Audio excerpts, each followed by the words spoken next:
And we are live for episode 26 of Lowering the Barrier. Our guest today, we have a very special guest today. Our guest today is someone who's not just coaching athletes, he's coaching some of the world's greatest Brazilian Jiu Jitsu practitioners. As the head strength coach of Atos, I hope I'm saying that right, Atos Jiu Jitsu headquarters, he led the strength and conditioning training camp that resulted in them winning a Team Gi world title in 2017 and 2018.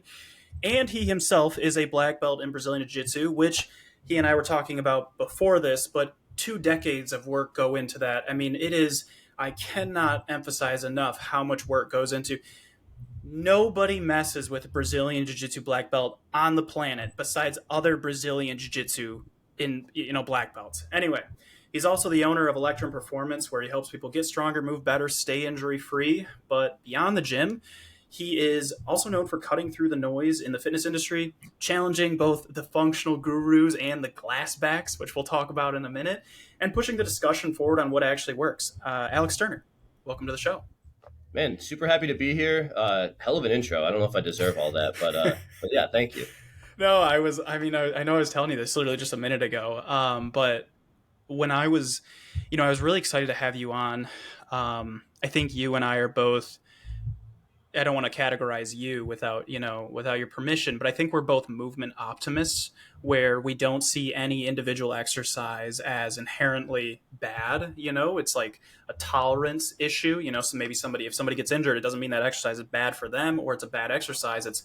They probably weren't ready for that. And so I've just really loved that philosophy that you have, in regards to that, and especially with your high level experience of training literally world-class athletes. So let's start with a topic that I feel most people, or a lot of people, are very misinformed about, and that's the idea that lifting with your back is dangerous. So can you talk about the term, which you're the first person that I've heard say this, and I don't know if this is a term, if I'm just, I haven't heard it before, but can you talk about the term glassbacks, and like, what is a glassback in your mind? How would you describe it to somebody who's unfamiliar? Yeah. Okay. I'm not going to take credit for coming up with the term. Definitely Okay. didn't. Man, I can't think of his last name. Deadliest Lift is his handle. Hmm. Mark. Man, I feel bad on air not knowing his last name. But anyways, he has a great page. I really like a lot of his stuff. He is the first one that I saw use that term. Um, Rosenberg. yes, Mark Rosenberg. So credit to him for that term. But what I think defines a glass back, a lot of people will get up in arms sometimes when I say that, because their back hurts and they're like, "What? You're going to call me some sort of slur?" And it's not about your back hurting, right? Like Jared Hall actually talks about how he views back pain as like a musculoskeletal version of the common cold. It happens, right? It happens to me, happens to everybody. Now, how we deal with that, how it affects us, how it affects our communication with others, I think that's where we can start to get into that realm of being a glassback, right? If you're letting your negative experience, uh, if you're not really looking inward and seeing the role that you played in it, or the role that even something like serendipity plays, like sometimes shit just happens, Shit right? just happens. Yeah. So if you're then going to try to use that experience to push fear on others, or you'll see people, in some of these movement optimist posts, you'll see people being like, "Hey, someone who's had, spinal fusion here, blah blah blah, you're going to regret this." Like, if you think that having an injury in and of itself bestows some like divine wisdom that people who haven't had that injury can't possibly fathom, I think that's when we're starting to get into that glassback territory, where you're just going to push this fearful narrative. You had a traumatic event, right? But if we look at trauma, like physical trauma, it's not so different from emotional trauma, right? And if you have that unresolved trauma, if you're not facing it and working through it, sometimes you're going to sort of like push that crap on others. And that's where I think someone becomes a glassback, right? You've had that negative experience, it affected you mentally, and now you go out there, you see something that challenges your experience. Instead of celebrating that other person and what they can do, you go, no, no, no. It's time for me to push this fear on others. Hey, I had this injury. Let me tell you, you whippersnapper, That's where someone becomes a bit of a glassback in my humble opinion. Yeah, I totally agree with that. And so, to echo that, it's just a glassback is somebody who's had, a negative experience, whether it is with surgery or an injury or something like that, and they are projecting their own anxieties to a degree toward a specific, let's say, exercise, like deadlifts, for example. Some people will say the risk reward ratio for deadlifts isn't there. Those people are glassbacks, Well, right, because and they're putting their experience into somebody else's, like infecting their mind with a little bug. for sure. And like, the more and more you look into like the science of pain and how we're these complex emotional creatures, like that stuff's actually harmful. Like it's actually really harmful. You plant the seed of that negative belief, that nocebo, and it affects people, especially in the health and wellness field. Like people care about their bodies. They don't want to do stuff wrong. They don't want this to be taken away from them. Like people build their life around this, and it becomes one of their most like treasured things. So if someone's telling them, hey, what you're doing is going to take away everything you enjoy, you're like, wait a second, I don't want to do that, right? And it affects your decision making. It's awful. You mentioned risk to reward, and this is another like glassback trope. What's wild, like let's really like zoom way out in strength and conditioning. um, like we are applying stress for a positive outcome, right? So like all the time you see these things. Like I had it was like an hour ago on one of my front squat videos. A dude was talking, he's talking to some other guy in my comments about how, because I'm squatting really deep, and he's like, yeah, below this number of degrees, it increases stress on the patellar tendon. I wouldn't suggest it. And I'm like, bro, I squat to increase stress on my patellar tendon. Like, let's not make this any more complicated. There's no arbitrary amount of stress that is inherently bad. There's like, we are applying stress to the body. We're sometimes utilizing impact, right? All of these crazy buzzwords that you'll hear thrown around, like, they're all very potent. And if we constantly use them in a negative fashion, people are going to avoid that, right? So, yeah, the risk to reward thing, like, let's make it really simple. The risk is the reward in most cases, right? Mm, That short term risk versus long term outcome. If there is a risk in any sort of exercise or activity in the short term, generally the long-term benefit is a reduced rate of that very risk. So like if that's the thing you're scared of, it's actually the perfect argument to do that thing, right? If yep. you have a family history of cardiovascular disease, and doing cardio is stressing your heart and lungs. If we were to just zoom in that moment of you doing cardio, your short-term risk of having a cardiac event goes up. Let's not like beat around the bush there, right? Like it does. But if we want to decrease our long-term chance of having a cardiac event, you have to manage that short-term risk. You go about it in an incremental and reasonable progression. But yeah, there's you're wading through some of that short-term risk for the long-term benefit of a decreased chance of that very thing. That's true for cardio. That's true for deadlifts. That's true for your knees and squats. It's true for anything, right? Like, so this thought that there's like these magical things that you can pick out, like I see a risk with flexion and load, that's the mechanism for injury. Like, yeah, dummy, that's why I do it. Like the same thing. The example I use all the time when people talk about the back, they talk about it like it's this unique thing, like that's the Yeah. mechanism of injury, don't do that. And I'm like, okay, what's the mechanism of injury for Achilles ruptures? Okay, like rapid loading and an eccentric contraction of that region. Okay, that's how you tear your Achilles. Cool.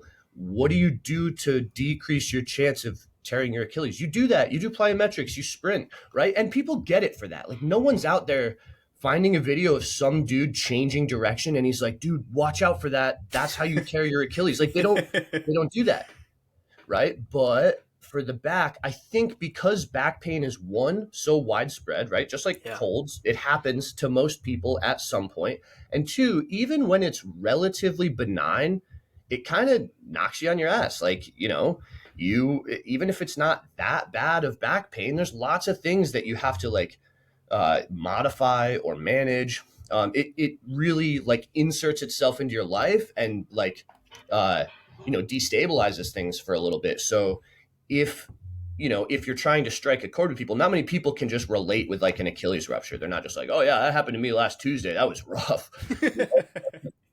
So I think there's a couple factors that go into that, but in general, again, like zoom out. Why are we doing strength and conditioning? We are stressing a particular tissue or energy system, what have you. Yes, effective like stressors come with some sort of risk. If there's zero risk, I'm going to venture to guess that you're probably not getting anything at all out of it. Like there's some risk. You mitigate and manage that risk as best you can. And if you're able to navigate that, even if you have setbacks in the long run, you'll probably have a decreased rate of that risk. So the whole risk to reward thing, it's like if we really sit there and think about it, we think about why we do strength and conditioning, we think about the processes that occur, what load management is. Like load management is essentially navigating that short-term risk, right? Like that's the entire point of it. Um, and yeah, so that you have that long-term outcome of a decreased rate of those things, and obviously performance increases, et cetera, et cetera. But like yeah, risk is always there.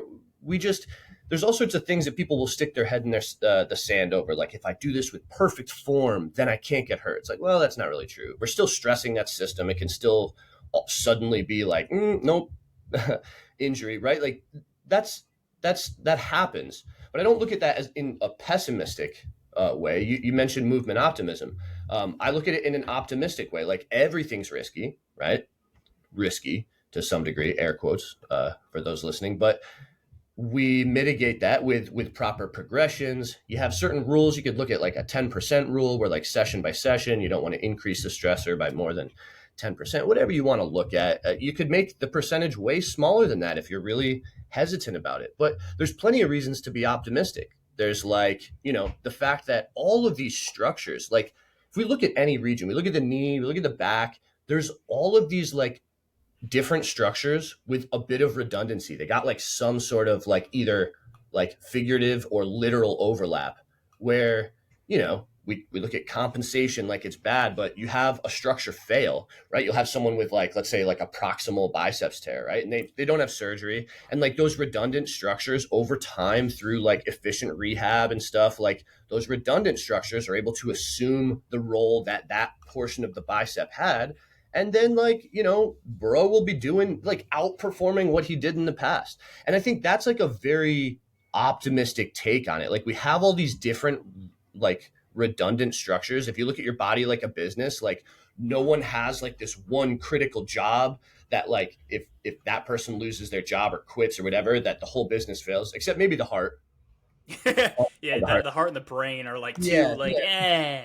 But even parts of the heart, like if we look at like coronary True. arteries and stuff, you could have like partial blockages. Like Yeah. there's actually so much gray area. There isn't really that one critical thing in like so many other things have to fail before there is truly like a single critical thing.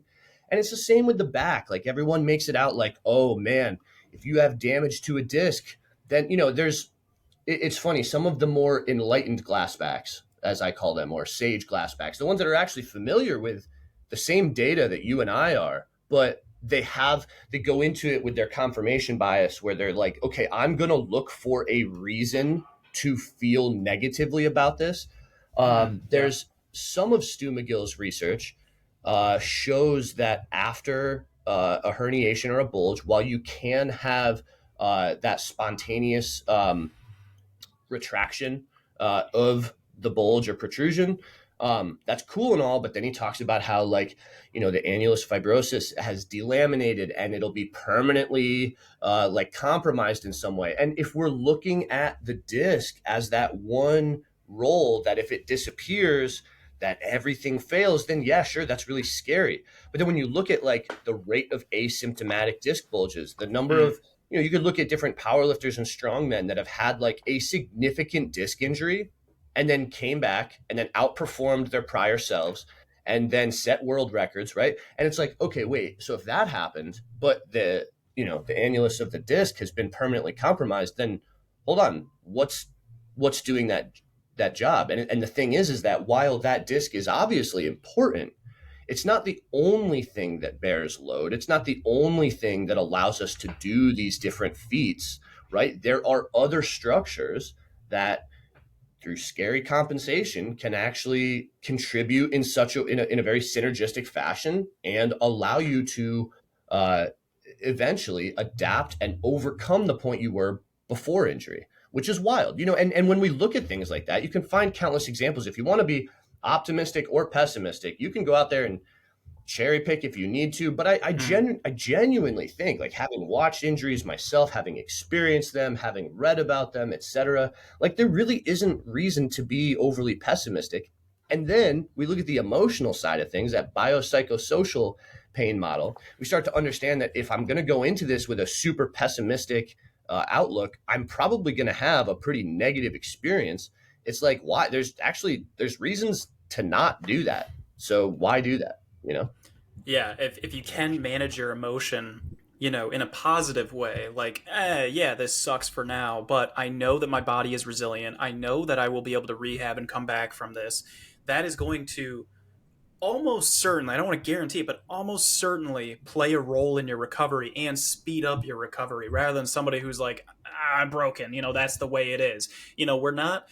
We aren't these wooden structures, where it's like if you break a piece of wood in half, you're not putting that thing back together. All of a sudden, there's splinters everywhere. You're not going to be able to just duct tape that thing. We are not made of wood. We are very adaptable. And I love what you mentioned about a lot of asymptomatic disc herniations, or even like maybe small tears in a rotator cuff or things like that. I think people can get imaging done, and they can kind of have this like fear mongering, whether it is due to the practitioner or maybe just something they've heard that, oh, I have a herniated disc, that means I can't do back movements, or that means maybe I have a slight tear in my rotator cuff and it wasn't bothering me, but now I'm really thinking about it and I shouldn't do any overhead pressing.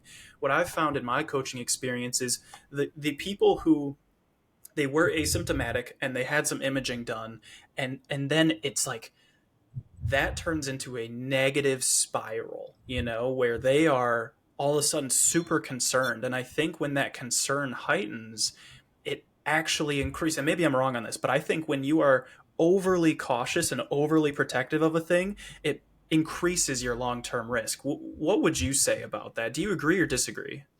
Oh, dude, there's a ton of data on this.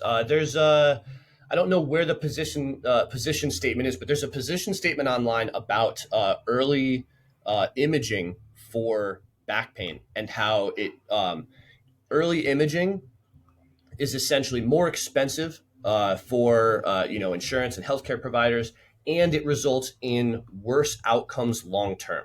Mm, Um, I think, okay, with a lot of this stuff, like, yeah, you and I, like, we're definitely on the same page with this. Something that I've been kind of struggling with, and I'm not sure how to bring this to some of my, like, social media platforms. But there is also, in my opinion, a failure of, professionals such as, for sure, me, potentially you as well. Also in healthcare, right? Like, I think my dad really opened my eyes to this, where he was experiencing some insanely potent back pain, right? And he has my mom bring him to the hospital, whatever. I'm trying to talk him down on the phone, and he's like, "You don't understand. This is insane, right?" And he goes through, and my dad's a smart guy, but the pain was so powerful, he needed an answer. He had to know, like, I have to know what's wrong. And within healthcare, like, the current stance is to, unless there are red flags, and for them, red flags are not like pain above a certain threshold or somebody like getting a little too cranky with you. It's things like incontinence, or like, things that show that, like, there is significant trauma to the spinal cord, right? That's when they're like, okay, we're going to image, we're going to see just how extensive this is. But pain alone is not actually even a red flag as it relates to back pain, not early on, anyways. So what's crazy is, I can tell that these healthcare providers, the person that he saw in the ER, then when he met with his ortho, they put him into PT, all this stuff. My dad is pushing pushing for an MRI. I'm even telling him like, hey, dad, they're not going to do that early on. Like, do you have these red flags? He's like, he's like getting pissed at me because I'm like siding with them. What I'm getting at is there seems to be a bit of a gap in communication. There is knowledge out there, right? Like, for example, the fact that early imaging is harmful. But the average person walks around with this idea that we're more like a car, right? Like check engine lights on. Okay, I bring it into the mechanic. Mechanic runs the code on the check engine light. The code says you need a new alternator. Swap out the alternator. We're good, right? Or it rules out, quote unquote, rules out something more sinister, right? Where maybe your car's not starting, and you figure out what's going on. You rule out the fact that, well, it's your starter hasn't shit the bed, whatever. You just need a new battery, or your battery died and you just got to charge it, right? Like you've ruled out these worse things. And they think that oftentimes imaging works the same way. We're starting to realize that's not the case. And there is in my opinion, a widespread failure in communication. It is not explained to people that their expectation is not exactly how this works. And they need to be, obviously you have to be gentle with how you do that, but you have to be firm. You have to explain that this isn't presenting things that that makes it absolutely necessary that we get imaging right now.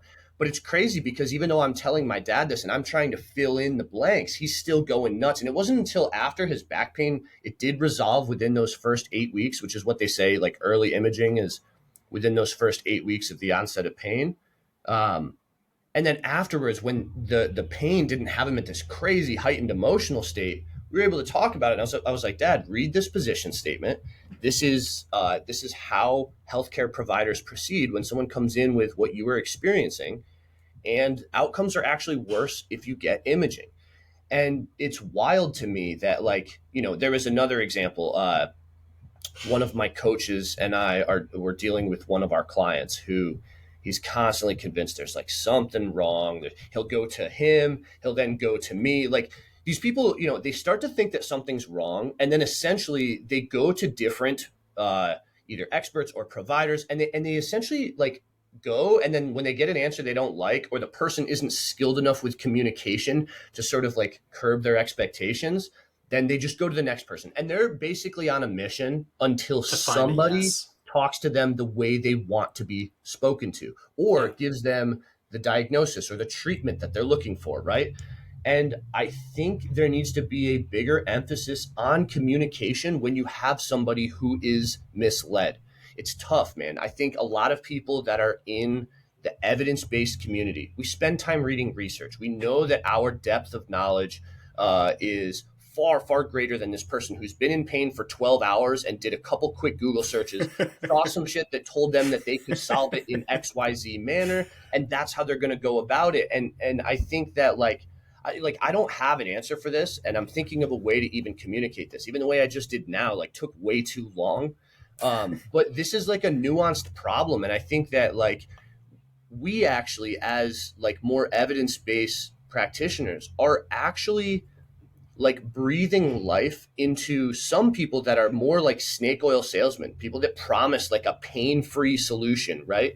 And even though we call them out, we create content to be like, this is wrong, this is whatever, what we're not really doing, or according to my observations, is like working on our like one-to-one communication skills that allow us to actually connect with this person, to allow them to feel heard enough that they can actually receive new info, which is big. Like we don't talk about that, right? Like, oh, here, this is, well, you're not ascribing to the hierarchy of evidence. That's anecdotal. I have an RCT right here, and then I also have this meta-analysis. Like, that's cool. You're correct. But that person, the second you told them that they're wrong due to their lived experience, Wall went they're not up. listening. Yeah. Immediately wall went up. Yep.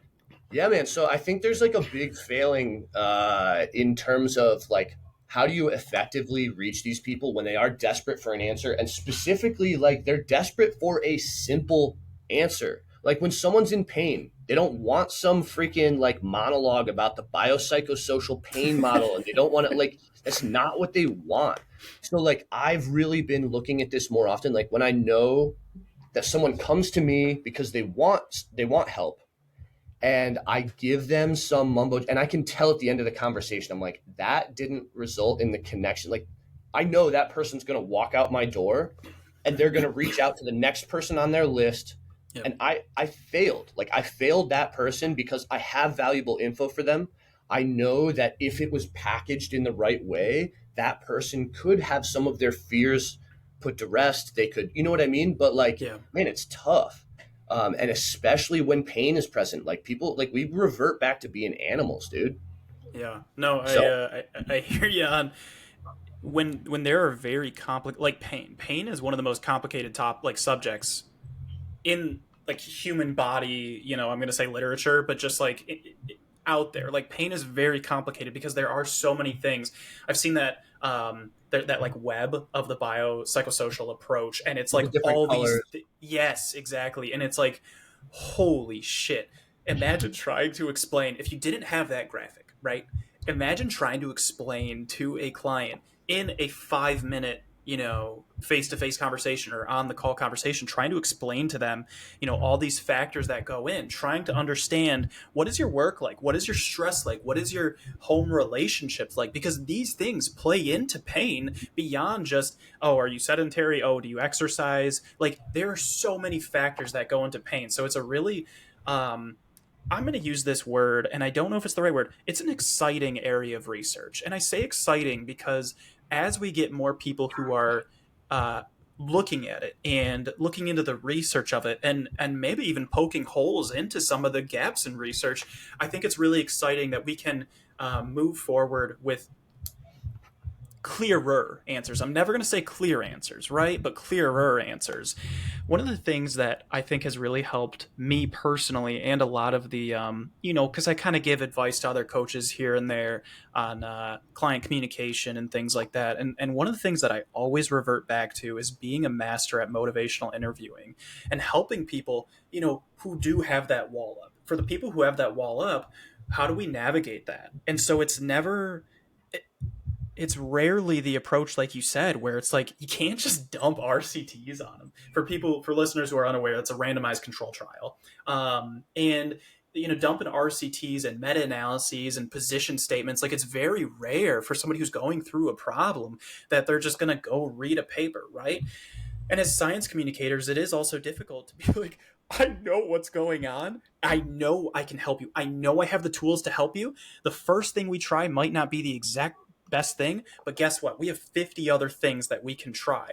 But when people hear that like, hey, this is a complex problem and we may need to try out a few different things, that can be like that wall just goes right back up. And so I think the motivational interviewing is such a good practice to master. It's been one thing I told my wife at the end of last year.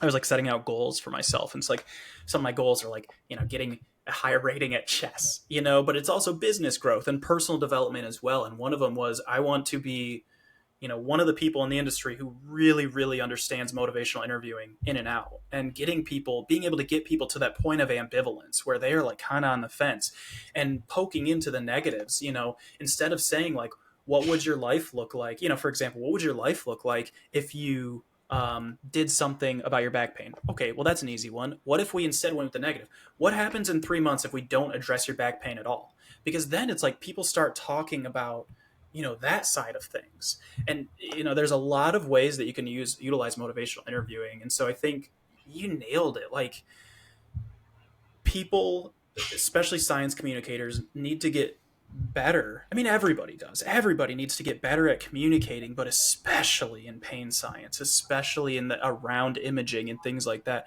especially around the back pain. And honestly, I know you said that you felt like you didn't deserve that intro, but like I think you do deserve that intro. I think you're in, not to glaze you too hard, but I think you're a brilliant mind in this space that should be, one of the leaders in terms of talking about pain science. But Thanks, man. I do understand like the holy shit, it's a complicated conversation and it's hard to package this into what, and we get let's be very generous and say we get 3 minutes of attention on Instagram. First off, how many people are watching for 3 minutes? You know what I mean? For Second, sure. like realistically, we got to do for the algorithm, I hate saying algorithm, but to keep people's attention, we need to have these videos that are either funny or engaging, and it's like it's hard to find the balance of how do I teach a lesson, keep it bite-sized enough to keep somebody's attention, but there's also some kind of practical takeaway that actually helps people, you know? So I actually think some of like the memes, even the Oh, term, I agree. dude, Yes.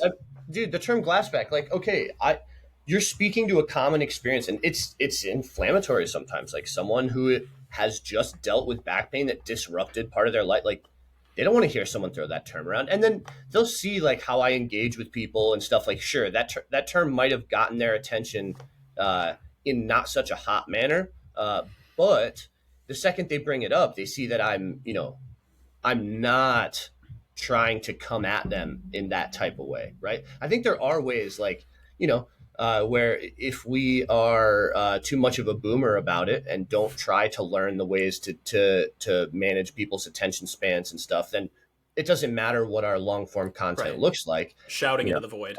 yeah, exactly. I wrote down while you were talking, like, I think part of this also comes from the fact that a lot of these like softer skills, in terms of what we do, get scoffed at, right? Like, there's the whole thing with like, people being like, oh yeah, I'm a trainer, so I'm also a therapist, blah blah blah, and they're sort of like poo pooing that, and it's like, man, you start to look at the people who pay for training, right, and like, what their motives are, specifically some of those negative motivators, like you talked about. They had a negative experience, they weren't able to navigate that themselves, and how like, uh, physical trauma has an emotional and mental side as well. Like, if you want to scoff at the fact that sometimes you're going to be a therapist, you're not going to be a very good coach, because like, I think our communication, the way that we package it and how we get somebody bought in, is actually more important than the numbers on the Absolutely. program, right? Yeah. So like, we can scoff at that all we want. You can talk about your like beautiful periodization scheme and everything else, but like, it does actually like boil down to those communication skills. You look at something like motivational interviewing, which is something that I'm a big fan of as well. It's like it's a skill. It's something you can get better at, but it's what you'll also find, as I'm sure you have, is that it's very different person to person. Oh yeah. Sometimes you nail it, you feel like a wizard. You're like moving the conversation where you want it to. You're like some sort of like water bender with like their where they're going, and you're like, yeah, I just calculated that whole thing. And then there's other times where you're like, dude, I am handing you a layup here, and you Yeah. keep going in another direction. What I've found is that, man, when someone's in pain, the difficulty dial Oh, I on bet. that motivational interviewing is like, it's like turned way up and broken off. Like, um, and what I think is important too, something, I have a couple coaches under me at my, at my gym here. And something that I talk to them about is like, a lot of times as a coach, we're very focused on the details and stuff, but the person that we're communicating with actually blows past those details. And it's like the emotion that you set with them, or the emotion that they feel as they walk away from it. So I actually really liked one of the things that you said when you were talking about like, dealing with a client that's in pain. If you're immediately detail focused and you're like, well, you see, this is a complex problem. There's a lot of different factors in here. Hey, I got this chart here. It's color coded. If you look here, we have, the biomechanical reasons. You thought it was because your hip shifted over, but you can see that only makes up for these two orange lines, and we have all these different colors. Like, you've lost the person. But the way that you actually said it was, I don't know how much you were even trying to, but immediately leading off with confidence. Because if you aren't confident or don't provide the sense of confidence to that person, they'll find someone who does. And you know who's always really confident? A grifter. They're Oh always yeah. super confident, right? So another thing that I think is huge is, even when it's a complex problem, sort of say it with your chest. And there's nothing wrong with pushing that confidence, because if you are someone who reads about this and understands the complexity, et cetera, you deserve to be confident. Don't let that turn into imposter syndrome and like, being like, well, like, so many times people will talk about like if it's not working out. Like, well, we could always go to just be like, look, we're going to solve this, right? I have a Mm. North Star for you. We're going to really make sure that even if we drift slightly, we're still in the direction of that North Star, right? That, and explaining that rehab's not a straight line, but we're following that star, right? Like there's lots of ways that this can be communicated, and it's simple. It's little like, uh, you know, um, little tools like metaphors and stuff, right? Like having a North Star or whatever it is. Those things are actually so powerful in that moment, as opposed to being like, McGill et al. In 2003 discovered, like, dude, you've lost them. You've lost that person, right? So So I think those soft skills are important, and they're not talked about enough. so going back to, people who are afraid. So there's a few things I want to talk about when we talk about spinal flexion and things like that. And one of them is, I'm going to throw a lot at you really quick, and we can kind of handle this point by point. But the first thing would be like, where do you think the fear around spinal flexion came from originally? Is it a misinterpretation of research? Is it maybe bad coaching cues? Is it more on the ground floor? Is it something that came up from the 70s, 80s, 90s, things like that? But then and then also, let's start there because the other ones are actually really big points that I'd really like to hammer on. So let's just start there. Where do you think the misinformation around this came from? I think okay. I mean, there's a lot of different places, but we can really dial it down to two primary culprits. I think one that's huge is like workplace safety. They OSHA. latched on Yeah. OSHA. They Yeah. very much latched on to with manual laborers. They latched on to lift with your legs, not with your back.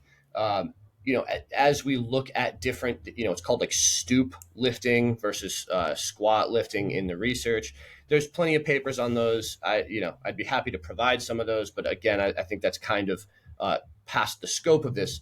Regardless, a lot of people, they're in a position where they're like, all right, we're doing like a workplace safety. They're working in some sort of labor job, a warehouse, etc. I worked in a warehouse when I was in college. We got given the same thing. Like I actually very much had a glassback mentality a while ago. I knew enough to be dangerous. Those ideas were sort of inserted early on. Then I went to school, started to learn about these different things in biomechanics. You look at how the forces multiply, and you learn about shear forces, et cetera. And if the onset is a pessimistic view, which for me, before I started to really learn about these things, the idea that lifting with your back was bad was planted first. That was the foregone conclusion. Then you learn all this additional data, and you're disregarding the things that sort of challenge that, and you're stacking up the things that back it up. So I think you've got that where like the average person has gotten some sort of like conventional wisdom placed upon them. There was other ones. I believe it was from Pilates where it was like your knees passing your toes. I think initially it started off being just like a coaching cue that they used for certain positions, but then just got repeated ad nauseum. And then someone threw in there, of course, someone wants to be confident and sensationalize a little. And they say then all of a sudden it's dangerous if your knees pass your toes. Another thing that like doesn't really make sense the more you look at it, like, dude, I'm 6'4" and I only have a size 12 shoe. So like my knees passing my toes is much, much easier than someone who's 2 inches shorter than me and is a size 15, which happens, right? Like the more and more we look at it, it's like, okay, this doesn't make sense. Why is anyways. It's an arbitrary, yeah, it's an arbitrary point. Yeah, Yeah. so I think where it came from is essentially it's one of these like often repeated, becomes like this conventional wisdom thing, combined with the fact that everyone feels back pain. Again, we talk about it. You don't hear these things about the Achilles because, again, like Achilles ruptures are traumatic as hell, but they're not super widespread. Whereas back pain is extraordinarily widespread and for a multitude of reasons. And as humans, we want to play detective, right? Something that I talk to with my clients is like, okay, we do it sometimes with something like a cold. Like initially, you're gonna play detective. You're gonna be like, yeah, Susie at work yesterday sneezed 3 times when she was getting coffee, and then I got coffee after. And like, okay, maybe you got it from Susie. Does it actually like change how you deal with the cold? No, it doesn't. None of it matters, right? Like we want to do that, but what we'll do sometimes with like something more biomechanical or that we think is biomechanical, we'll play detective and then let that unconfirmed detective process dictate how we deal with it. That's problematic, right? Oh man, check out this video. I PR'd in my squat last week and my hip shifted to the left 2 degrees, and then like 2 days later I felt back pain. Like, okay, maybe that contributed. Yeah, maybe. Like, sure. But like also maybe not. How do you even know? What do you know what I mean? Like, we don't know. You have no Right. idea. Why are you? Yeah, And you then could you're have like, sneezed weird. You could have right. just like been sitting at your desk a little bit too long. You could have been there You are could have been multiple. Susie getting the coffee and you sneezed, and then yeah, that was the straw Right. that broke the camel's back.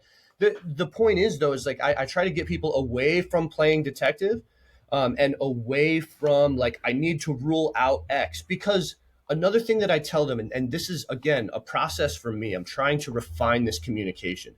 But I have a client who's in pain or they're dealing with an injury or whatever, and they're like, I need imaging for X. I'm like, cool, you can get that imaging. I'm not going to stop you, right? If you're in the process of getting that, go for it. What I am going to tell you is it's not going to change our process at Mm-hmm. all, right? If I have someone who's just kind of got some non-specific shoulder pain and we get to something where the pain is debilitating, guess what we're not going to do that day? That we might modify load, we may change the angle, we might, we're going to use a load management strategy, right? But we're not going to do the thing that presents that debilitating level of pain. And people think that like they come to me with this MRI, right? Where it's like, oh, you have a partial thickness tear of blah, blah, blah, blah. Okay. That I'm just going to be like, okay, cool. So we can only go up to 53% of your max on overhead press. And we can only do these. Like, it actually doesn't change the process. It's kind of like, all right, so start really light with this today. How's that feel? And like, even if it's strange, like, I'll have people with like, a part, like an AC injury, right? And like, something that is pretty well known is that like pressing in particular can be problematic, especially like pressing overhead, right? I've got people that have had AC injuries where like pressing overhead's not that problematic, especially if we like, drop it down to like a dumbbell and maybe unilateral, and then they're actually able to do it just fine. And it's like, I'm not going to be like, well, you have an AC injury, so we're not going to press overhead at all. Like, if we found an option that works, we're going to do it. And then we're going to make sure the next day, like, okay, did it sort of bark at you the next day? Okay, it did. Was it like debilitating? No. Okay, that's par for the course. We're going to continue. I would do that whether I had the diagnosis or not, right? Like, and what I try to communicate to these clients, something that I use a lot, because in the heat of the moment, sometimes there's no telling them anything. Like, I'm going to get imaging. I'm in San Diego, so they could just march if they want it. They march down to Mexico. They pay $200 to get an MRI, right? I'm not gonna push too hard. I'm gonna be like, okay, get it, but just so that there's transparency from my end, it doesn't change anything, right? Like, okay, you found out you have a protrusion of this disc. Cool. Does this hurt? Okay, well, if it hurts to the point that's problematic, like whether you had that MRI or not, we're not going to do it. If it doesn't hurt, if we're not getting the signal from your body that this is like problematic, then we're going to do it. Like, I don't know. So what I try to tell them and what I use a lot is reflection. We're going to get Mm-hmm. through it, and it might be messy that first time, and you might be like, I'm steering this ship, this is how we're dealing with it. And I'm like, okay, cool. And then afterwards, I'm like, hey, so let's just reflect, let's look at that process, let's run an audit. Now that we're removed from it, you're better. Like, hey, remember when you said this and then we did this? Like, just objectively, do we want to do that next time? And sometimes they're like, yeah, man, I was carried away. And I'm like, yeah, you were a little carried away. Let's next time like consider not doing that. Because I'll say this as a last thing, and then I know you said you wanted to get to more.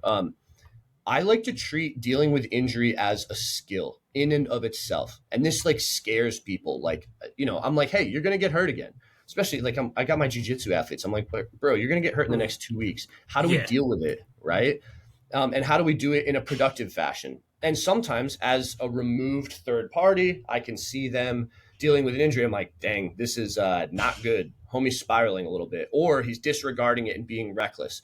And in that moment, sometimes being overly vindicated and being like, well, I'm right, I'm going to tell them, it as like a negative. Now we've broken down some of the trust they have for me as a professional. Instead, I go a little bit hands off. I do throw my professional opinion out there, but very gently, right? Hey, dude, what about modifying our training schedule a little? Like, you're kind of jacked up right now, and they're like, no, man, I got this tournament coming up. I'm like, okay, yeah, we'll revisit this in a little bit. I hope that goes well. Maybe I get them to talk to me more. I want them to trust me. Then at a certain point, after that tournament comes by or whatever, I'm like, hey, remember that thing that now is like really freaking bad? Like, I'm not going to do this as an I told you so. This is just like a thing where we can go back and look at it. And for my athletes, I liken it to, hey, you went to a tournament and you got scored on from this position. We have to find a way to remove you from it. I'm not saying you're dumb because you got scored on here. I'm going, hey, we're just going to break this down step by step. We're going to find the step where maybe you misstepped a little bit and we could have done something better. And then we try to do that for the next tournament. And they're like, oh, that makes sense. And then we do that with their injury. We try to get them more on board and understand the process from my end so that when I'm going, hey, we don't need to run to Mexico today and get imaging. The next time we've laid that foundation where like they're like, okay, no, I remember the time before that didn't go so well. So let's go your path, you know? Um, Yeah. Excuse me. So, I think the main thing that you're really emphasizing here that I totally agree with is trust. It's you want to build trust, and if we say something, if we just start, like we were talking about earlier, if we start rattling off statistics, if we start saying like this is what you need, with like, and if they, if they're not fully, bought in to you, your personality, your process, your, all of that, if they haven't bought into that, they're going to put that wall up. And that's the worst thing that we can possibly do. If they do have that wall up, okay, maybe ease off the gas a little bit, maybe let them kind of do their thing, try not to completely break that relationship, but allow them to be a little bit more autonomous, and then invite them to reflect on it once they've moved past that experience. I think that's a phenomenal way of, because there's never going to be the situation, I'm kind of speaking to coaches at this point, but also I suppose general population as well, and athletes. There's never going to be this situation where you have 100% trust with every single person in every single situation. That takes time to build, and maybe people may come into us with a higher or lower degree of trust. Maybe they followed us on social media for a while. Maybe they agree with whether it's our professional or our personal philosophies, so they feel more bought into us. But it doesn't take much to break that trust when you say something that is counterintuitive to that person. And so it's about, not what statistics can I and studies can I throw at them to win them over. It's how do I work with the person first? How do I work with their personality, their mind? And then we can work within, what might be the most evidence-based approach. But evidence-based approach kind of goes out the window if we haven't earned that person's trust, if we haven't proven ourselves as coaches, as, professionals. So I love everything you said there. Now, speaking of which, and this might be a big one, but for somebody who says that they've hurt their back in the past and they are not doing deadlifts, maybe it was, maybe it was a doctor that told them don't do any more deadlifts. Maybe it was, God forbid, a physical therapist or something like that. But, whatever it is, what kind of, professional telling them avoid deadlifts, or they've just come to that conclusion on their own, what would be that approach from you? What would you say to that person? Yeah, I'm big on planting seeds, right? And like this person went through a traumatic experience. They've gotten some trusted advice that they've latched onto. We're not solving this today, anyways, right? So I let that sort of go, right? And what I throw out there is what I view as a complete recovery. Which, well, first I plant optimism, right? And I go, look, the vast, vast, vast majority of musculoskeletal injuries are not a life sentence. I need you to know that if we problem solve, I know you may have run into some hangups and like your maybe your recovery was 95% and you've been stuck there and you're like, I've done everything. Not to say you're wrong, but you probably haven't done everything. And that's a good thing. That's why you hired me, right? So I've got some perspectives of some other things we can do. Um, very few things are a life sentence, and I want to plant that seed of optimism. And maybe as we go, I start to provide certain things that then back that point up. So I'm gonna counter them at the most emotional level first, right? Hey, you've got this really pessimistic view, and I'm gonna go, actually, I don't even need to know much about you. Statistically, the vast, vast, vast majority of injuries aren't a life sentence. So, and then I've got examples if they're curious about that. I love bringing up like Sean Livingston's injury in basketball, where he damaged every structure of the knee so significantly that initially doctors didn't think they could save his leg. Right, that was the initial prognosis. Like we might have to amputate. they're like, forget walking, forget running, basketball again, no way.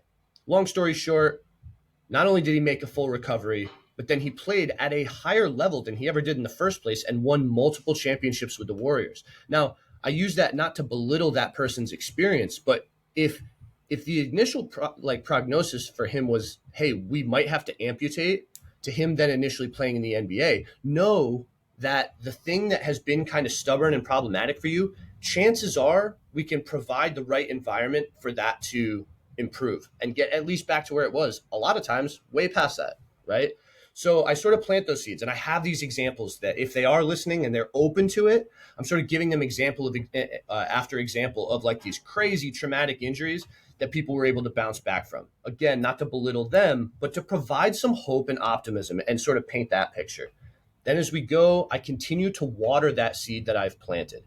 I then a little later down the line mentioned that for me, a complete recovery is returning to the very thing that hurt you. So if that was deadlifting, I'm like, look, it's not going to be today. I'm not putting it in your next program, right? There will be a day where every sign we've gotten, every light up to this point has been green, and it will lead me to believe that the most rational next step is for you to do the very thing that hurt you.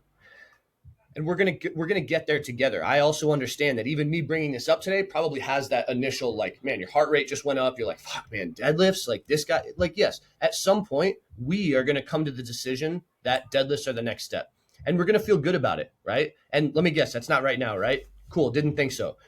Down the line, so now I'm planting another seed. So one, not everything's a life sentence. Next seed that I'm planting, as I've been watering that one, is we're gonna get there, and it's not gonna be me as a dictator saying it. As we get through certain checkpoints, I'm going to be like, okay, well, if we're not doing RDLs with a barbell, for sure, we're not going to do conventional deadlifts off the floor. And they're like, yeah, that'd be ridiculous. I'm like, cool. I've then planted another seed. Hey, part of our recovery is doing something like an RDL. Little do they know that once they do RDLs and they start to train them hard, I'm going to be like, hey, as it relates to your back, there really isn't all that big of a difference between the two of these. Like once they've already done it, right? I sort of catch them in like, Yeah. it's like a trap, right? But the Red-handed. trap is like this positive emotional thing where I just go, look, if we were to just place like these force transducers in your lumbar spine and you just hit like, you know, double body weight for an RDL, right? And like, and we're talking about starting at like body weight for your deadlift, right? You've It's already not done even, something harder. yeah, Yeah. we've done it So way harder. Yeah. right. So early on, I throw these things that are less. They're like, oh yeah, of course I would have to do an RDL first, and I know that like if the eventual goal is conventional deadlifts, of course we're going to be able to do those RDLs. We get to that point, and then once they've already done it, I don't say ahead of time because then they're gonna have the self-fulfilling prophecy. Yeah. If the month I introduce RDLs, I go, hey, if we do this, we're gonna do conventionals, and they're gonna be like, well, then I can't do this, right? So I'm just like, hey, RDLs, we're going to walk it out from the rack. We're not pulling from the floor. I break down the fear, right? I try to focus on this emotional creature that's in front of me, right? I try to break down some of that trauma so we can work through it. And then we work through it. And then once we've worked through it, I'm like, by the way, the thing we just did is essentially that last thing. And we said a long time ago that we're going to do that together. Do you really see any reason why we can't start light with conventional? And like, it's like motivational interviewing, right? I've sort of Yeah. laid down some Absolutely. facts, and then I ask them questions, and I get them to be like, yeah, I think I Come want to to their try own conventional. realizations. Yeah. And then Yeah. they ask for it. They're like, I want to do the exercise that hurt me. And then we throw it into the next program. We start light. We talk about rate of change and everything. We talk about if there is a speed bump, how we might dial it back, and then keep going. And then eventually they get to that point. And I'm like, hey, remember that scary thing? You know, I've even had with clients, like I talk about how we do RDLs before deadlifts. And then like after they've done RDLs for a while, I'm like, hey, if they're pushing back about like, you know, I'm like, hey, I think we might be almost ready for deadlifts. Like, what do you think? They're like, no way. I'm like, what does the DL part of RDL stand for?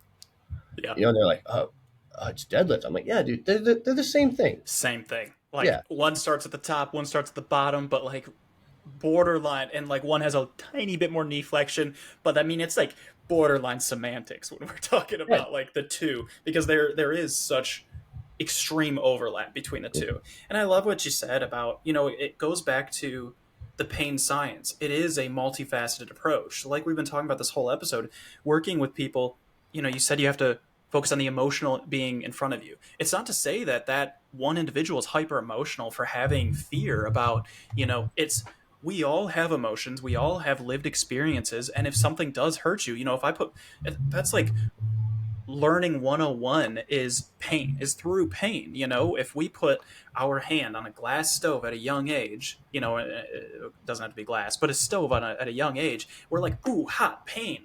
Okay, now I've learned not to do that. But that's not necessarily the case with exercise. It's just because we had this accident. I mean, and it is an accident, it's an outlier situation.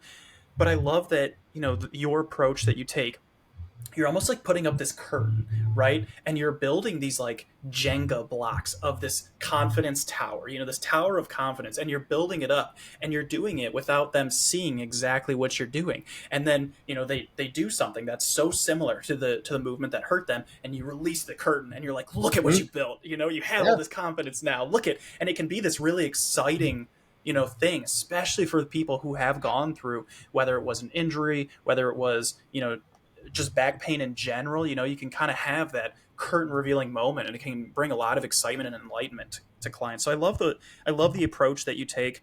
Yeah, I think you nailed it. But it's just So communication. It's just how it's yeah. packaged, right? And Oh it's the yeah. timing of it, right? Like if I said ahead of time, like, "Hey, RDLs are just like deadlift." Like, would that person ever get to 1.5 or double body weight RDL? Hell no. If you Hmm. if you've revealed the curtain early on, right? Then You lost like the you're magic. You completely exactly, lost the magic. Yeah. and, exactly. and So and people will have that wall up, that defensiveness, and like you said, it does become this self-fulfilling prophecy. When people are, when they have more anxiety about something than they necessarily should. So we do sometimes need to put that curtain in front of them. yeah, another one real quick. Another thing that I draw attention to, because people who are really concerned with back pain, and I'm sure you've heard this all the time. Coach, I feel this in my back, right? Oh Uh, yeah. Oh okay. yeah. Yeah. So here's like, I sort of plant this in my own mind and I observe. So we'll be doing something that's more hypertrophy based. We're doing a single joint exercise to failure, something unrelated to the back. Let's say a set of bicep curls, like to failure. And I'm Oh yeah. really like, I'm trying to coach it out of them. I'm like, look, we're going to go until you make it part way up and then you fail, right? We're not stopping where you're like, okay, yeah, the next one I would have failed. No, no, no. We're going to go to failure. As soon as that happens, they're like holding their arms like, God. And I'm like, how does your bicep feel right now? They're like, it hurts. I'm like, exactly. Do you feel injured? They're like, no, it just hurts right now. I'm like, cool. When we revisit something that uses the back, Deadlifts. right? Yeah.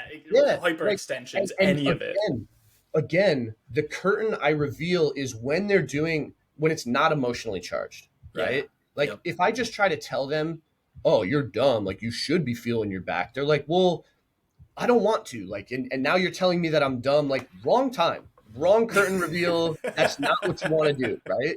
But if you do it during the other thing, and you just draw attention to the fact that, like, okay, you just did like I'm talking, you do something to failure, dude. That shit hurts, right? Like, Yeah. and even I don't know if I'm not in the right mindset for even if I've got like my accessory work for a muscle group I'm trying to grow, if it's not a day, if I'm not sitting there for a second or two beforehand going, all right, here we go, I don't go there because it hurts, right? Like it's difficult, it's so tough. So I draw attention to that moment and I'm like, okay, you're feeling pain. And let's not people are like, oh no, it's discomfort, it's not pain. Dude, shut up. Like it's right? Like that hurts. Do a set of Yeah. bicep curls to failure. Like that shit hurts, Oh right? yeah. Or like leg extensions like that. That's going. dude, It's going to dude, crush you. it hurts. And Yeah. like, and we love to like well, no, that's actually that's discomfort. Yeah. Pain is that, bro. It hurts. Okay, do Yeah. calf raises to failure. That shit Yeah. Oh hurts. god. Yeah. But in that moment, if that is not something that has those layers of emotional trauma, we just view it as like, yeah, this is par for the course. I'm good here. So in that moment, when it's in the forefront, like all they can think about is how much their freaking calves are burning. They're like, geez, man, I can't even walk right now. I'm like, cool, that hurts, right? They're like, yeah, of course it hurts. Dumbass, you just saw me do this. I'm like, great.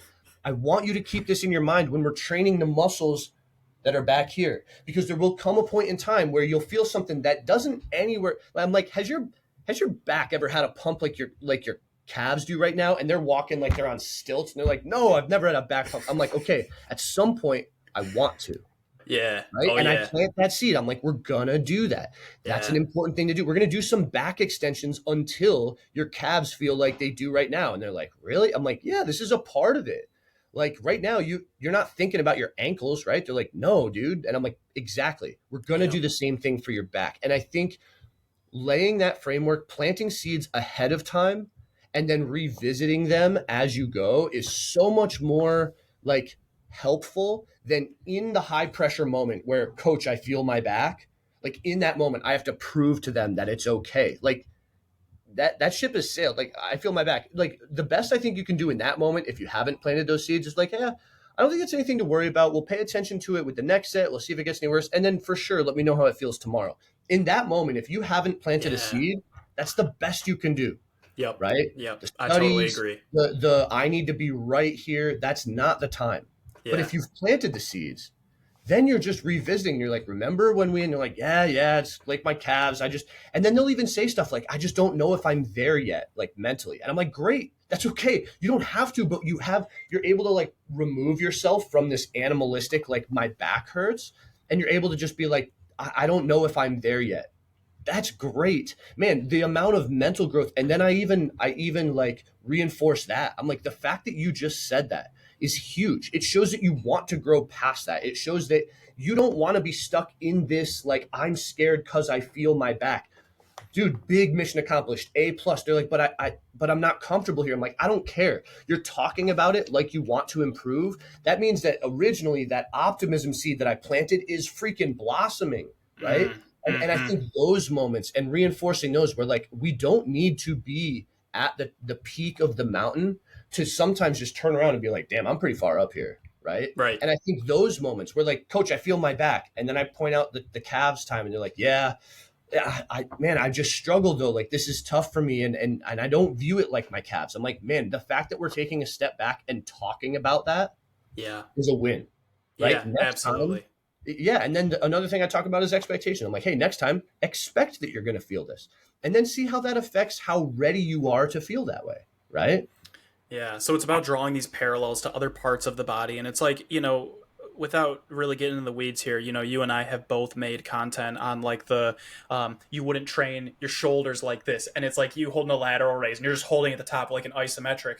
So then why are we training our abs like this with like a plank? I've done it with the bicep curls. And it's like we do get some pushback on people who don't understand the difference between dynamic versus isometric movements. And it's like dynamic movements are probably going to be superior to isometrics. I mean, I want to say basically 100 times out of 100. I can't guarantee that because there are obviously outliers where maybe somebody has an injury and like stretching might be the thing that they need to do, for example. But Yeah, or like super like I don't know, yeah, tendinopathy where you have to use isometrics. But I mean, like you're just talking about getting a region to adapt and applying stress. Yeah, you want to bring it yeah, to a range of motion.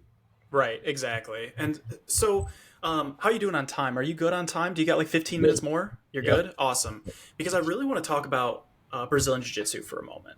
And I just think this is one that is, you're so niche, not in the regard of your understanding of pain and things like that. Like that is relatively niche, but at the same time, like everybody's dealt with pain to a degree, and everybody could benefit from having this knowledge that you have. But in the perspective of Brazilian Jiu Jitsu, the strength and conditioning that you do with them, I think that is such a unique perspective that you have, an experience that you have. So you've worked extensively with these Brazilian Jiu-Jitsu athletes. They deal with flexion, rotation, unpredictable movements because you are competing against somebody else. It's not like you're just doing a powerlifting deadlift where you know exactly what's going to happen. Like you're competing against another human being who's going to try to. I mean, it's a chess match where you don't know the move that they're going to make, and you need to be ready for that. And so you work with these people, hands on.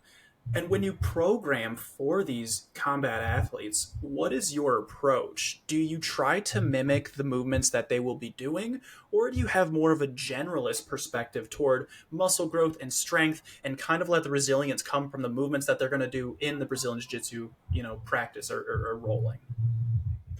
Yeah, I mean, I feel like this is a layup, but yeah, the for sure the general qualities are the things that transfer. When so I think originally I want to say I don't know if you follow him, but Emmanuel Pescari, an Austrian strongman, posts a lot of great movement optimism content, and plus he's a freaking beast. He broke down that he viewed there to be four. If we zoom out as far as we can, there are four athletic qualities that we can look to develop, and then of course there's subsets of each of them, right? But we have like force production, right? Strength, that sort Yep. of thing. Um, Obviously, hypertrophy is what oftentimes leads to strength, to Right. increase force production. But there's force production, there's velocity or rate of force production, right? You have endurance, and then you have flexibility or Mm. the available ranges to you. Obviously, a ton of these like endurance, you've got local muscular endurance, you've got the different energy systems. There's lots of, but essentially you've got those four things, right? And something that I really try to throw out there with my jujitsu athletes is if we can hit our low hanging fruit for those four things, you're going to notice a huge difference. Sure, one may be a bit of like a real weak point for you. But yeah, we hit that minimum effective dose for each of those things. You're gonna notice that on the mats. Then yeah, you're also going to, if I'm able to increase force production, that means that your body is regularly exposed to greater forces and can handle those forces. So Mm. if we're doing that, that means that the body is harder to injure. We do that, we go back to point four, we do that across the greatest ranges of motion possible, then there isn't all of a sudden going to be a weaker part of that range at that joint where Oh all of yeah. a sudden we cannot be exposed to those greater forces. So I think all of those things play into one another. I think there's with jujitsu athletes, there's a lot of people who talk about how, yeah, it was the last round in class and then I got hurt. And I'm like, cool. So, like, yeah, we want to expose our body to greater forces, but we want to make sure that our energy systems are at, like, at a proficient enough value that you don't become like basically a drilling partner by the last round where people are just moving your body and like, manipulating it however they want, because then all of a sudden, someone with a relatively low risk of injury round one will have a much higher one towards the end of training.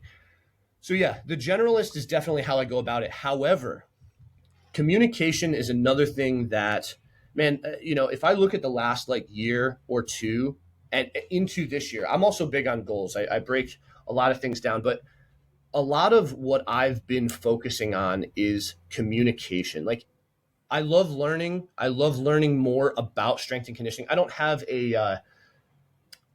a passion for communication in the same way that I have a passion for strength and conditioning, but I realize that the point of failure is often communication. Mm. So I Hmm. try to communicate things differently. Now, pain is an area where we talked about this a lot so far, but for me to reach a jiu-jitsu athlete sometimes I do actually focus on specificity, even though Oh I yeah. know that transfer doesn't happen like that. And I've actually had coaches that I respect. Like for a while, I did something called the specificity series. This was a lot more popular in like 2018 and stuff, where the functional crowd wasn't as big as they are nowadays. And I just wanted to show jujitsu athletes, hey, a dumbbell row looks a lot like what your arms are doing during a knee cut. You're pulling on the sleeve and you're pushing down on the collar. And I think for the lay person, it gives some buy-in that like, okay, this is worth me getting really good at, right? Yeah. I think the problem with specificity is where then I didn't invent the dumbbell row, right? Right. It's when I look at a sports specific thing and I go, oh, I want to load this.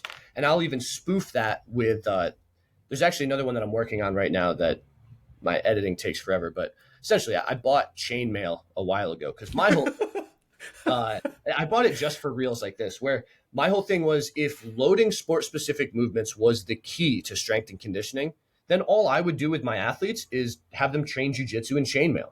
Yeah. And funny enough, I bought chainmail. It's even got like a freaking coif, and it's Dude, ridiculous. that's And dude, sick. I don't know if you've ever worn it. It's heavy as shit. Like No, I I haven't. do a couple jujitsu specific movements, and it's difficult, right? Oh my It god. How much does comically it weigh? Like roughly?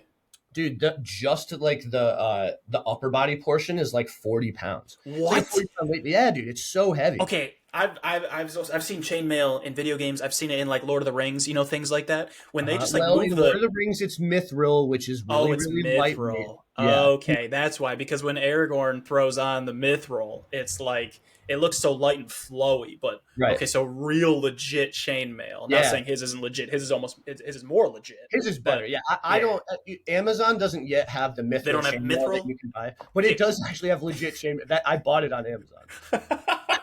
I love that was a 40 pound chainmail vest was probably free shipping. Was it still free Oh yeah. shipping? Yeah. Prime. I And don't like care. the funniest thing is like, my, I have, like, a manager of mine. She like makes sure that, she does all the logistics and stuff for my business or whatever. Yeah. She thought we got hacked that day. I bought the chainmail. She's like, hey, I think we got to change our Amazon password, blah blah blah. And I'm like, actually, Yeah, that's me. That no, one was that me. was a legit purchase. And she's like, I don't. She's like, I don't even want to know.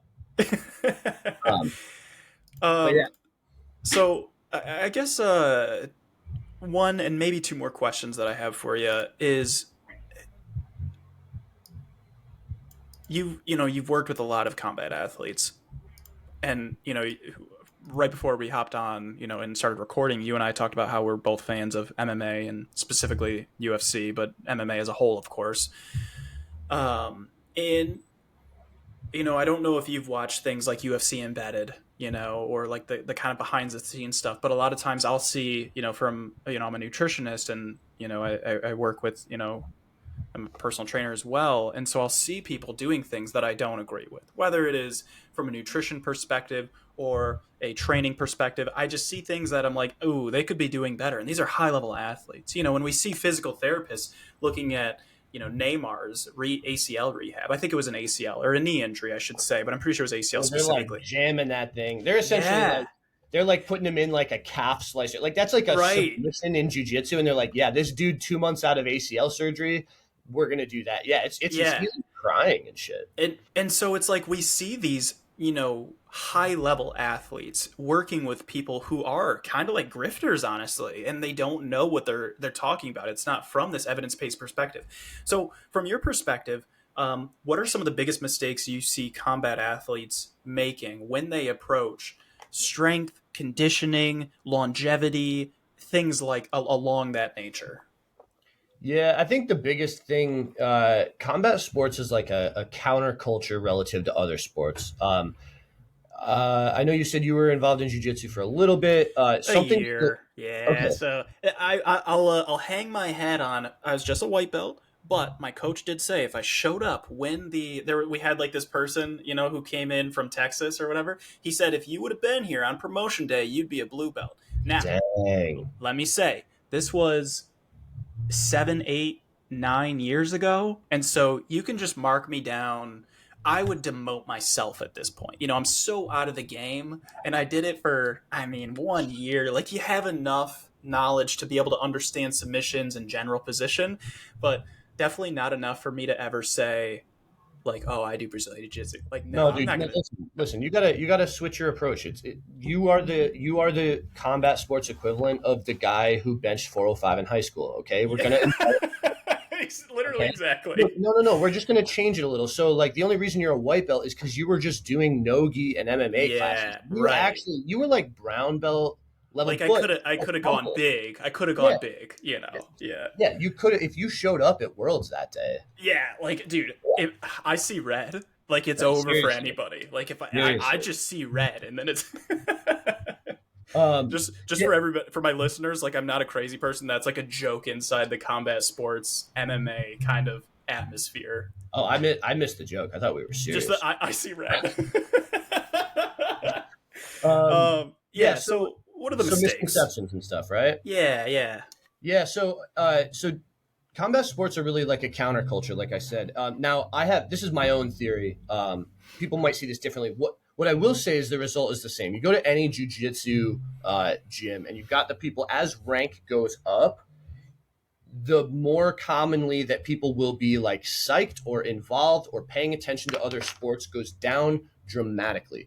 Mm, I think it's largely because jujitsu in particular, but also like MMA and stuff to some degree, largely the talent pool up until this point is like the kids who got picked last on the basketball court, and so they sort of were spurned by like these other sports and don't even pay attention to it. Whereas like I don't know, you go to the front row of an NBA court and you've got like NFL players, you've got Yeah. guys like Kyler Murray that was drafted in both baseball and football. Like other sports are so ingrained, combat Yeah. sports, uh, you know, No overlap. redheaded stepchild off in the corner, like Yeah. not involved with Black the other. sheep for sure. Yeah, so then we see stuff like 10th Planet Jiu Jitsu where it's all like conspiracies and it's all, Right. you know, whatever. So I think there's a lot of wacky stuff, right? Crazy misconceptions, wild things going on. I try to sort of just compare it to like, I don't know, you watch some football from like the 60s and 70s and you got dudes like smoking cigarettes and drinking beers on the sidelines. They were still the best at their time, right? The sport was younger. They were able to get away with it. I don't think Patrick Mahomes would be who he is if, you know, between each quarter, you know, he had a bogey or two, right? Like, Yeah. so I think as a young sport, you can kind of get away with some of these things. And in the grand scheme of things, it's a young sport. I mean, shit, Yeah. Oh yeah. football is a young sport. They just really rapidly change things. And it just so happens that strength and conditioning was so ingrained in football so early on that they Yeah. went together, right? Not quite the same thing for MMA and jiu-jitsu. So lots of misconceptions early on. I just try to, you know, as people bring up some of these things, I've got clients that'll be like, hey, this dude's doing this. I'm like, that's cool. Yeah, this era in football, guys were smoking cigarettes on the sidelines. So like, let's not put too much stock in that. If at any point in time, you know, someone, and what I love my clients doing is like, I view our programs that we do together as sort of like a collaborative process. So Hmm. like, talk to me about the things that you want to do. I'm going to then build that program. I then really take it upon myself to communicate with them after the fact, like, hey, this is why we did this. But if you're ever not sure about something, ask me. If you think that there was some concern that you had that you don't think I addressed, ask me, because I want you to be bought in. And I try to break away from like, hey, let's try to mimic what everyone else is doing. And instead, like, hey, do you feel like the things you need to get better at, we're actually doing? If the answer is yeah, it doesn't really matter what other people are doing. So that's sort of how I curtail that. It's almost like there's so much circus stuff out there anyways that everyone's Oh kind of yeah. accepted that there's just wild stuff going on in combat sports. And I don't, it's not as much of an uphill battle as you'd think. Lots of people gravitate towards me. I think social media is great because it sort of screens certain things out. The people who do come to me tend to agree with me on more points than they don't. Right. So yeah, I would say bigger barriers aren't so much like showing that like my stuff works or whatever. It's more so those high stress moments, like somebody's prepping for a tournament, they feel like they got to do everything, or they have an injury that happens and they're not really being too rational about it. Those moments are much more challenging on my end than just like, hey, does your stuff work? Like at whatever they view as evidence, I've got that, you know. Yeah. And then my last question is for the average person listening, the non-athlete, non-combat athletes, I'll say, the kind of the general population, um, if they're looking to stay strong, stay healthy, and make sure, kind of stay away from back pain as best as possible, right? Um, what would you recommend for them? It's a big question, obviously. Yeah, it's pretty straightforward though. Like you're a vertebrate, so act like it. You know, like we're named after that spinal column. Like use it. Yeah. Have it do its various functions. Just as important as it may be for it to sometimes resist motion, like in a squat and deadlift, and have efficient force transfer. We also got to actively move it. That could be some other practice if you like. I mean, lots of people benefit from things like yoga. And while I don't think that does a great job at addressing a specific problem from a generalist standpoint, like if you want a chance to expose your spine to various positions, loads, etc., something like yoga is great. So I think just try to find the things that you don't do and do that thing. Something that is huge that a lot of people don't talk about as it relates to the back. If I was actually able to, let's say I removed all of my existing biases and stuff as best I could, some of the most robust data that exists in terms of spine health is actually on different cardiovascular modalities. For example, there's like lots of long term data on runners and them having thicker discs in their I've back, seen that or actually. yeah, Yeah. longer into their life. Like if I were to just look, and like honestly, a ton of like strength and conditioning research on like lifting and like training studies, the amount of time that they go through, etc. Like it's actually not like the most robust stuff out there. There's Right. actually some good data on both rowing and running. Obviously, rowing, people love to take that study on like, on elite rower athletes and their rate of herniations and stuff like that. Let's ignore that for a second, but doing it at a level that most people would recreationally is Right. actually phenomenal. And there's data on showing how rowing creates an anabolic environment within the disc, which I don't know, 10, 15 years ago, people would be like, oh, your discs can't adapt and change. They're too avascular, blah, blah, blah. Like there's good data on both rowing and running.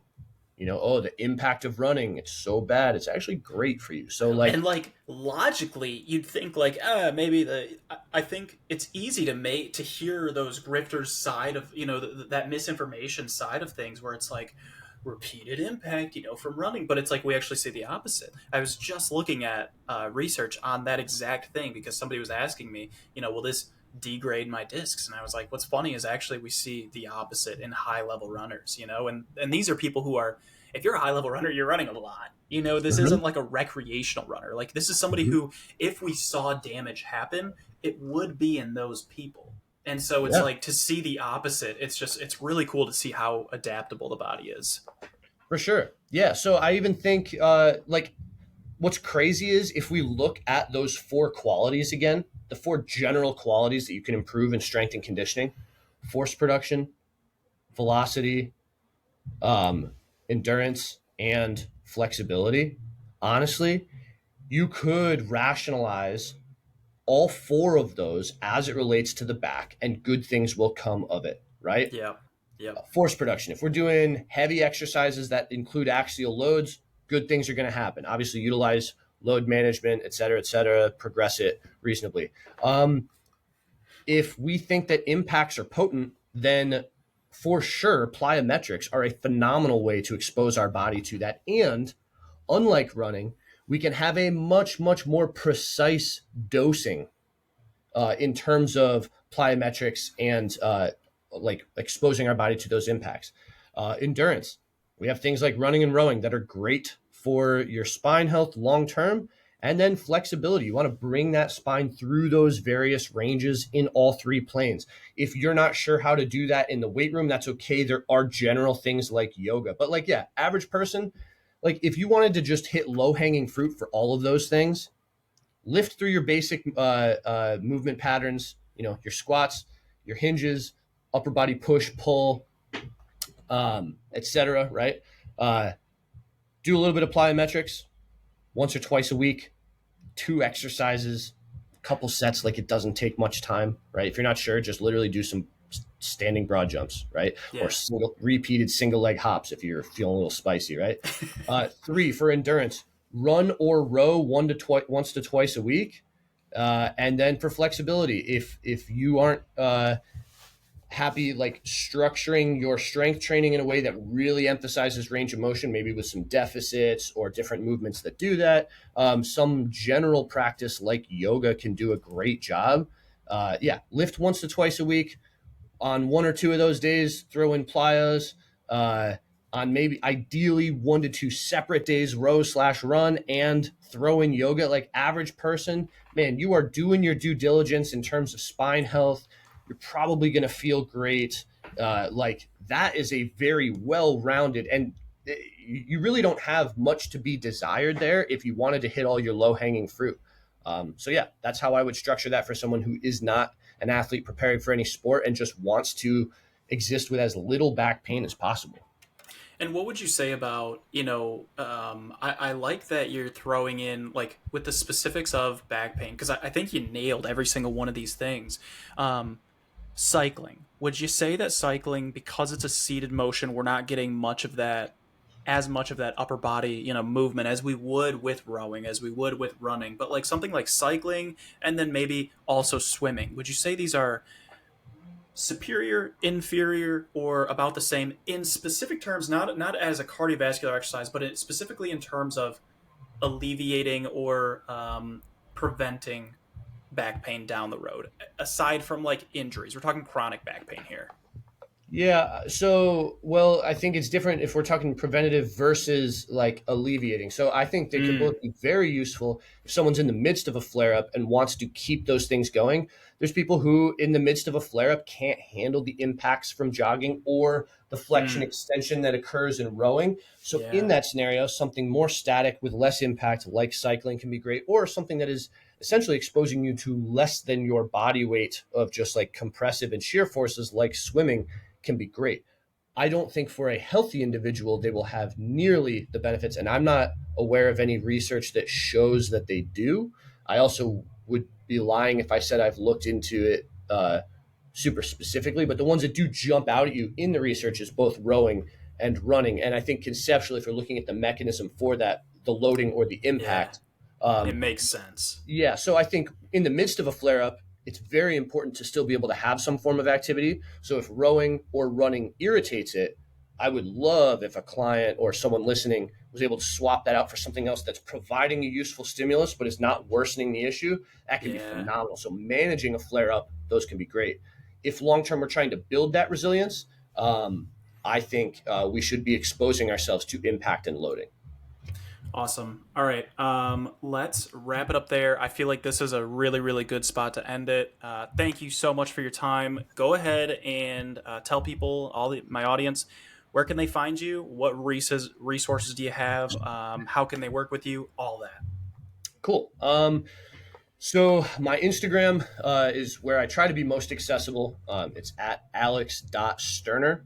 And then I also have a ton of stuff through my business, which is Electrum Performance, Electrum. That is our handle on YouTube, where we get into a lot of our long form content. Great stuff on like the back, specific stuff to strength and conditioning for jujitsu.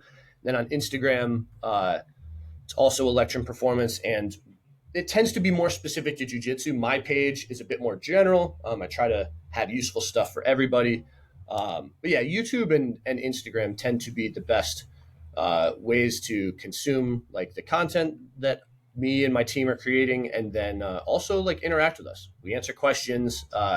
We tend to be very accessible, and if anyone ever wanted to do coaching or try some of the programs available on my app, all that stuff is linked on my social media and very easy to find. Awesome. All right, I'm going to have links in case anybody's looking for these things. I'm going to have links in the show notes, so be sure to click on all those. Check out all of Alex's stuff. Like I said, I think this is somebody that not just combat athletes, but I think everybody should be learning from this man. He is brilliant. Um, yeah, that's it from me. I hope you guys all enjoyed this episode. Alex, again, thank you so much. And yeah, that's it. All right, take care, everybody.